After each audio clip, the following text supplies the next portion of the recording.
Hello, എന്തൊക്കെയുണ്ട് വിശേഷം? എല്ലാവരും സുഖമായിട്ടിരിക്കുന്നോ? ഇന്ന് ഒരു അടിപൊളി ഈവനിങ് സ്നാക്കിന്റെ റെസിപ്പിയാണ്. നമ്മളെ പൊട്ടാറ്റോ വെച്ചിട്ട് സിമ്പിളായിട്ട് ഉണ്ടാക്കാവുന്നതേ ഉള്ളൂ. ഹാഷ് ബ്രൗൺ കേട്ടുണ്ടാവൂല്ലേ? നമ്മളെ ഇംഗ്ലീഷ് ബ്രേക്ക്ഫാസ്റ്റിലുള്ള ഒരു ഐറ്റമാണ്. നമുക്കിത് ബ്രേക്ക്ഫാസ്റ്റ് ഒന്നും കഴിച്ചാൽ ഒന്നും ആവില്ല. അപ്പം നമ്മളിത് എന്ത് ചെയ്ത് ഈവനിങ് സ്നാക്കായിട്ട് ഉപയോഗിക്കാം. പക്ഷെ സിമ്പിളാണ്. പേരൊന്നും കേൾക്കാത്ത ആൾക്കാരാണ് ഞെട്ടണ്ട. സിമ്പിളായിട്ട് പൊട്ടാറ്റോ വെച്ചിട്ട് നമ്മൾ ഉള്ളിവടയൊക്കെ ഉണ്ടാക്കും പോലെ ഉണ്ടാക്കുന്ന ഒരു ഐറ്റം. അപ്പോൾ നമുക്ക് എങ്ങനെ ചെയ്യാൻ നോക്കാം. ഞാൻ 2 പൊട്ടാറ്റോ ആണ് എടുത്തത്. അപ്പോൾ ഈ 2 പൊട്ടാറ്റോ നന്നായിട്ട് പീൽ ചെയ്ത് കഴുകി എടുത്തിട്ടുണ്ട്. ഇനി നമുക്ക് ഇതുപോലുള്ളൊരു ബൗളും ഗ്രേറ്ററും വേണം. ഇതുണ്ടോ, ഈ ഗ്രേറ്ററിൽ ആണ് നമ്മൾ ഈ പൊട്ടാറ്റോ ഗ്രേറ്റ് ചെയ്തെടുക്കുന്നത്.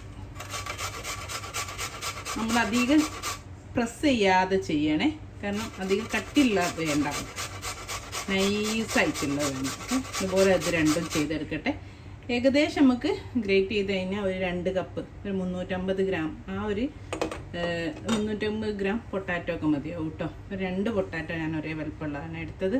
ഇതുപോലെ ഗ്രേറ്റ് ചെയ്തെടുത്താണ്ടോ, ഇങ്ങനെ കിട്ടിണ്ടേ. ഇനി നമ്മൾ ഇതിലേക്ക് കുറച്ച് വെള്ളം ഒഴിക്കുകയാണ്. നമുക്കിതിലുള്ള ആ ഒരു സ്റ്റാർച്ചില്ലേ, കൊഴുപ്പ് കംപ്ലീറ്റ് പോകണേ. ഞാൻ അതിലേക്ക് കുറച്ച് ഐസ് ക്യൂബ്സ് ഇട്ട് കൊടുക്കുന്നുണ്ട്. നല്ല ഐസ് വാട്ടറിൽ, ഐസ് വാട്ടർ ആയാലും മതി. ഇപ്പം എൻ്റെ അടുത്ത് ഐസ് വാട്ടർ ഇല്ല, അപ്പം ഞാൻ കുറച്ച് ഐസ് ക്യൂബ്സും കുറച്ച് സാധാരണ വെള്ളവും ഒഴിച്ചിട്ട് ഒരു 10 മിനിറ്റ് നമുക്ക് ഇങ്ങനെ വെക്കാം. കുറച്ചുകൂടി വേണേൽ വെള്ളം ഒഴിച്ചു കൊടുക്കാം. ഒരു വെള്ളത്തിൽ മുങ്ങി കിടക്കുന്ന പോലെ കണ്ടോ. കുറച്ചുകൂടി ഞാൻ വെള്ളം ഒഴിച്ചേ. ഐസ് വാട്ടറിന് നിർബന്ധമായിട്ടും ചെയ്യണേ, അല്ലെങ്കിൽ നമ്മളെ ആ സ്നാക്സ് കറക്റ്റായിട്ട് വരില്ല. അറ്റ്ലീസ്റ്റ് ഒരു 5 മിനിറ്റ് എങ്കിലും ഐസ് വെള്ളത്തിലിട്ട് വെക്കണം. അതായത് തണുത്ത കോൾഡ് വാട്ടറിലിട്ട് വെക്കണേ. ഒരു 10 മിനിറ്റായി. ഇനി നന്നായിട്ടൊന്ന് നമുക്ക് ഇതിൽ നിന്ന് പിഴിഞ്ഞിട്ട് വേറൊരു ബൗളിലേക്ക് ഇട്ട് കൊടുക്കേ. കണ്ടോ, വെള്ളത്തിൻ്റെ കളറ് മാറിയ സ്റ്റാർച്ച് കംപ്ലീറ്റ് പോണേ. 2-3 പ്രാവശ്യം ഇനി നമുക്കൊന്ന് കഴുകിയെടുക്കണം. കണ്ടില്ലേ വെള്ളം? ഇനി നോർമൽ വാട്ടറിൽ കഴുകിയെടുത്താൽ മതി കേട്ടോ. ഇനി തണുത്ത വെള്ളമൊന്നും വേണ്ട. സാധാ ടാപ്പ് വാട്ടറിൽ 2-3 പ്രാവശ്യം കൂടെ കഴുകിയിട്ട് വെള്ളം ഒന്ന് ക്ലിയർ ആവുന്ന വരെ ഒന്ന് കഴുകിയെടുക്കട്ടെ. ഉള്ളിലേക്ക് തന്നെ കഴുകാനുള്ള ഒരു എളുപ്പത്തിന് വേണ്ടിയിട്ട് ഇട്ടുകൊണ്ട് അതിലേക്ക് നമുക്ക് കുറച്ചുകൂടി വെള്ളം ഒഴിച്ചു കൊടുക്കാം. എന്നിട്ട് നമുക്ക് വീണ്ടും ഒന്ന് നല്ല പോലെ കഴുകിയെടുക്കാം.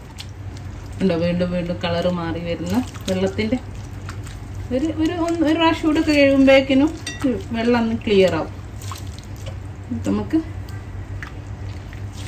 ഇനി ഇതിലേക്ക് പിഴിഞ്ഞിടാം. അപ്പോൾ ഞാൻ കൈ വെച്ചിട്ട് നന്നായിട്ടൊന്ന് പിഴിഞ്ഞെടുത്തിട്ടുണ്ടേ. 3 പ്രാവശ്യം 4 പ്രാവശ്യം കഴുകിയിട്ട് ഇനി ഞാനൊരു സ്റ്റെയിനറിൻ്റെ മേലത്തേക്ക് ഒരു നൈസായിട്ടുള്ള നേർമ തുണി വിരിച്ചു കൊടുത്തിട്ടുണ്ടേ.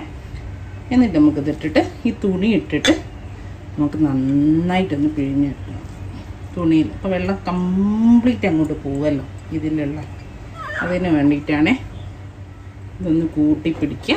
നമ്മൾ സാധാരണ ചെയ്യലില്ലേ അതേപോലെ തന്നെ. ഞാൻ പിന്നെ ഒന്ന് കാണിച്ചു എന്നേ ഉള്ളൂ. കണ്ടോ, വെള്ളം വീഴുന്നേ. നന്നായിട്ട് വെള്ളം പിഴിഞ്ഞെടുക്കുക. നന്നായിട്ട് കണ്ടോ, അപ്പം ഉണങ്ങിയ പോലെ കിട്ടിയിട്ടുണ്ടേ. ഇതാണ് നമുക്ക് വേണ്ടത്. ഇനിയൊരു പണിയുമില്ല, പടപടാന്ന് പറഞ്ഞ് റെഡിയാക്കി എടുക്കാം. ഇതും ഒരു പണിയല്ല കേട്ടോ. ഗ്രേറ്ററിലൊന്ന് എടുത്തിട്ട് 2-3 വെള്ളം മാറ്റണം, ആ ഒരു പണിയേ ഉള്ളൂ. അത് നമുക്ക് അത്ര പണിയായിട്ടൊന്നും ഫീൽ ചെയ്യൂല. സിമ്പിളാണ്. കണ്ടോ, ഉണങ്ങിയ പോലെ. ഇതാണ് നമുക്ക് വേണ്ടത്. ഇങ്ങനെ കിട്ടണം. എന്നാൽ മാത്രമേ നമുക്ക് ക്രിസ്പി ആയിട്ടുള്ള സ്നാക്ക് ഹാഷ് ബ്രൗൺ കിട്ടുള്ളൂ.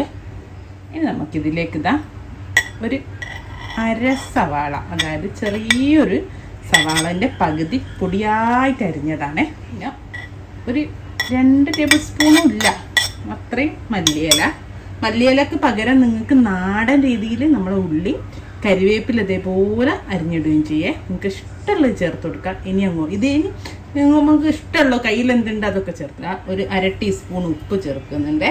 അതേപോലെ ഞാൻ ഇഞ്ചിൻ്റെ പൗഡർ, അതായത് നമ്മുടെ ചുക്കുപൊടിയാണ് ഒരു 1/4 ടീസ്പൂൺ ചേർത്തത്. ഇതേപോലെ പൊടിയായിട്ട് അരിഞ്ഞിട്ടുള്ള ഇഞ്ചി ചേർത്തിയാൽ 1/2 ടീസ്പൂണ് ചില്ലി ഫ്ലേക്സ്, അതായത് വറ്റൽമുളക് ചതച്ചതാണ് ചേർക്കുന്നത്. നല്ലൊരു ടേസ്റ്റ് കൊടുക്കും.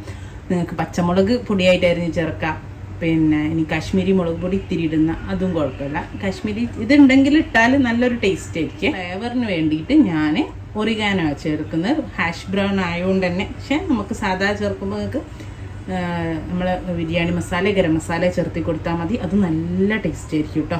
അതും ഞാൻ ട്രൈ ചെയ്തിട്ടുണ്ട്. ഇപ്പോൾ ഹാഷ് ബ്രൗണും കൂടെ ആയതുകൊണ്ട് ഞാൻ ഒറിഗാനോ ആണ് 1/4 ടീസ്പൂൺ ചേർത്ത്. ടീസ്പൂണ് പാപ്രിക്ക പൗഡറോ അല്ലെ കാശ്മീരി ചില്ലി പൗഡറോ രണ്ടിലേതെങ്കിലും ഒന്ന് ചേർക്കും. ഞാനൊരു മുട്ട, ഒരു ചെറിയ മുട്ട ഇവിടെ ബീറ്റ് ചെയ്ത് വെച്ചിട്ടുണ്ട്. ഇതിൻ്റെ പകുതി ചേർത്ത് കൊടുക്കാം. പകുതി മതി നമുക്ക് കേട്ടോ, ഫുള്ള് വേണമെന്നില്ല. ഒരു പകുതി മുട്ട ചേർത്ത് കൊടുത്തിട്ട് ഇനി മുട്ട വേണ്ടാന്നുള്ളവരാണ് മുട്ട ഒഴിവാക്കുന്നതിനും കുഴപ്പമില്ല കേട്ടോ. 2 tablespoon cornflour, 1 tablespoon maida. ഇപ്പോൾ കോൺഫ്ലവർ കയ്യിലില്ലെങ്കിൽ നിങ്ങൾ എന്ത് ചെയ്യാന്നറിയോ, 1 ടേബിൾ സ്പൂൺ അരിപ്പൊടി ചേർക്കുക, 2 ടേബിൾ സ്പൂൺ മൈദയും ചേർത്തി കൊടുത്താൽ മതിയേ. കോൺഫ്ലവർ ആ ഒരു ക്രിസ്പിനെസ്സിന് വേണ്ടിയിട്ട് ചേർത്തി കൊടുത്തു. ഇനി തികച്ചും ഓപ്ഷണൽ ആയിട്ടുള്ള 1 നുള്ള് മഞ്ഞൾപ്പൊടി. നല്ലൊരു കളറ് വരുന്നല്ലോ വിചാരിച്ചിട്ട് ചേർത്തിയാണേ, ഒരു നിർബന്ധവുമില്ല. അപ്പോൾ കണ്ടാൽ തന്നെ മനസ്സിലാവും നിങ്ങൾക്ക് കയ്യിൽ ഇതിൽ എന്തൊക്കെയാണ് ഉള്ളത്, അതിന് എന്തൊക്കെ ആൾട്ടർനേറ്റീവ് യൂസ് ചെയ്യാമെന്നൊക്കെ ഞാൻ പറഞ്ഞ് ഇതൊന്ന് നന്നായിട്ട് കുഴച്ചെടുക്കുക. ഇനി അതല്ല, ഈ ഇല ഉള്ളി ഒന്നും ഇടാതെ നിങ്ങൾക്ക് ഇത്തിരി ചില്ലി ഫ്ലേക്സും ഒരു പൊടി മഞ്ഞൾപ്പൊടിയും പിന്നെന്താ ഗരം മസാലയോ ഇത്തിരി ഇഞ്ചി പൗഡറോ അങ്ങനെ എന്തെങ്കിലും ഇട്ടിട്ട് മാത്രം നിങ്ങൾക്ക് ഉണ്ടാക്കാം. അപ്പോൾ നിങ്ങൾക്ക് ചോയ്സാണ്. ഇത്രേ ഉള്ളൂ. ഇനി നമുക്കിത് ശാലോ ഫ്രൈ ചെയ്തെടുക്കണം. ഓക്കെ, ഇനി ഇതാ ഒരു ഫ്രൈ പാൻ വെച്ച് അതിലേക്ക് കുറച്ച് സൺഫ്ലവർ ഓയിൽ ഒഴിച്ച് കൊടുക്കണ്ടേ. കുറച്ച് മതി കേട്ടോ. കണ്ടോ, മുങ്ങിപ്പൊരിയാനൊന്നും വേണ്ട, നമ്മൾ ഷാലോ ഫ്രൈ ആണ് ചെയ്യുന്നത്. അപ്പം അതിന് വേണ്ടിയിട്ടുള്ള ഒരു ഓയിൽ ഒഴിച്ചെടുത്തിട്ടുണ്ട്. അടിഭാഗം മാത്രം ഒന്ന് ചൂടായി വരട്ടെ. മീഡിയം ഫ്ലെയിമിൽ വെച്ചാൽ മതിയേ. നമ്മുടെ ഈ കൂട്ടിലെ ഒരു സ്പൂണ് കണ്ടോ, ഒരു സ്പൂണിൽ കോരിയുണ്ട് ഒരു പരുത്തിയിട്ട് നമുക്ക് വെച്ച് കൊടുക്കാം. എന്നിട്ട് സ്പൂണിൽ തന്നെ ഒന്നിങ്ങനെ ലെവൽ ചെയ്ത് കൊടുത്താൽ മതിയേ. കണ്ട, ഇതുപോലെ സ്പൂണിലെടുക്കുന്നു. ഇതുപോലെ സ്പൂണിലൊന്ന് ആദ്യം ഒന്ന് പരത്തി കൊടുക്കുക. നിന്നോളൂ. കയ്യിലാക്കി പിന്നെ എടുക്കാൻ കുറച്ച് പാടായിരിക്കും, അതുകൊണ്ടാണ്. എന്നിട്ട് നമുക്കിത് ഇതുപോലെ വെച്ച് കൊടുക്കുക. എന്നിട്ട് ചട്ടിയിൽ നിന്ന് ഒന്നുകൂടെ സ്പൂൺ കൊണ്ടൊന്ന് പ്രസ് ചെയ്ത് കൊടുക്കുക. സിമ്പിളാണ്. ഓക്കെ, എന്നിട്ട് ഒരു ഭാഗം ഗോൾഡൻ കളറാകുന്ന സമയത്ത് നമുക്കൊന്ന് തിരിച്ചെടുത്തിട്ട് 2 ഭാഗവും മൊരിച്ചിട്ട് കൂടെ ചെറിയ തീയിലേ വെക്കാം കേട്ടോ, അല്ലെങ്കിൽ കരിഞ്ഞു പോവേ, ക്രിസ്പി ആവാതെ കരിഞ്ഞു പോവേ. നമ്മൾ ആദ്യം ഇട്ടതൊക്കെ അല്ലേ ഇതാ ആയിണ്ടേ. ഞാനിതൊരു സ്റ്റെയിനറിലേക്ക് മാറ്റുന്നു. സ്റ്റെയിനറിലേക്കോ ടിഷ്യൂ പേപ്പറിലേക്കോ മാറ്റിയിട്ട് എടുക്കാം കേട്ടോ. ആദ്യം ഇട്ടത് 2 ആയിണ്ട്, നല്ല ക്രിസ്പി ആയിണ്ട് പുറത്ത്. ഓക്കെ, മറ്റേതൊക്കെ ഇതാവട്ടെ. നിങ്ങൾക്ക് ഏത് ഷേപ്പിൽ വേണമെങ്കിലും ആക്കാം കേട്ടോ. ഇതാ ഒന്നുകൂടി തിരിച്ചിട്ട് ഒരു ഭാഗമായിണ്ട്, മറ്റേ ഭാഗം കൂടെ ഒന്നുകൂടെ ക്രിസ്പി ആയി നമുക്ക് പോരാം. ബാക്കിയുള്ളതും കൂടെ റെഡി ആയിട്ടുണ്ട്. ഇത് ഞാനൊരു സർക്കിൾ പോലെയാണ് ചെയ്തത്. ഞാൻ പറഞ്ഞല്ലോ ഏത് ഷേപ്പിൽ വേണമെങ്കിലും ചെയ്യാം.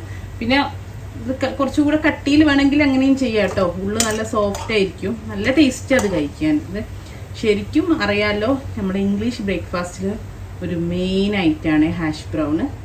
ഇതേപോലെ ഉണ്ടാക്കുന്നത്. നമ്മളത് ചായക്ക് നല്ല ടേസ്റ്റാണ് നമ്മുടെ നാടൻ രീതിയിലേക്ക് മാറ്റിയാൽ. അങ്ങനെയാണിപ്പോൾ ഞാൻ ചെയ്യുന്നത്. നമുക്കിത് ബ്രേക്ക്ഫാസ്റ്റിന് ഇതെന്നൊന്നും പറഞ്ഞാൽ നമുക്ക് അങ്ങോട്ട് ദഹിക്കൂലാണ് ഞാൻ ചെയ്തത്. ഒന്ന് കൈ കൊണ്ട് ചെയ്തെടുത്താൽ ഈസിയാണ്. ഇതുകൂടെ ആക്കിയെടുക്കട്ടെ. അപ്പം ഇത്രയേ ഉള്ളൂ. കെച്ചപ്പിൻ്റെ കൂടെ കഴിക്കാൻ അടിപൊളി ടേസ്റ്റാണ്. ടേസ്റ്റ് ഗ്യാരണ്ടിയാണ്. മസ്റ്റ് ട്രൈ ആണ്. എല്ലാവരും ട്രൈ ചെയ്ത് നോക്കുക. ഇൻഷാ അല്ലാഹ് നല്ലൊരു വീഡിയോ ആയിട്ട് നമുക്ക് വീണ്ടും കാണാം. Thank you.